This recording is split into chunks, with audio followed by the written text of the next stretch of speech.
Having credit card debt lingering over your head can be stressful. So today we're going to talk about what happens to unpaid credit card debt after 7 years in the UK. Credit cards can be very useful, but if you're not careful, they can easily lead to a lot of debt. So if you're wondering what happens to that debt after a certain amount of time, this video's for you. First of all, it's important to understand that in the UK, an unsecured debt becomes unenforceable or statute barred after only 6 years. This means that your creditor has 6 years to pursue you for debt, after which it becomes unenforceable. But there are some conditions that need to be met for this limitation period to be valid. You must not have made a payment or written acknowledgement of your debt for 6 years, and the creditor cannot have taken court action against you in that time. If any of these conditions are not met, then your debt is not statute barred. If your debt does become statute barred, your creditor is not left with many options.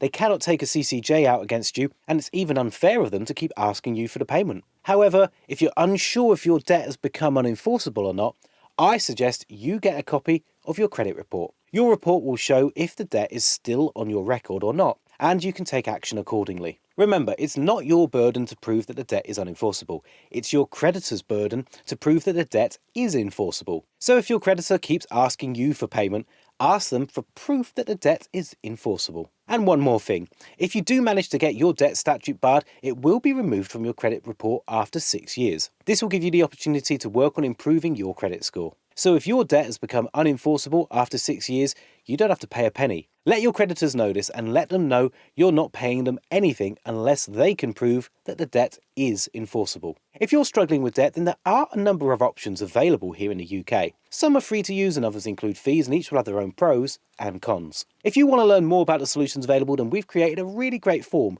that you might be interested in checking out. Click the link in the description to get started and answer a few multiple choice questions like the total amount of your debt, how many people you owe, your living situation, and we'll connect you with one of our trusted partners so that you can find out more and start taking steps towards improving your financial situation.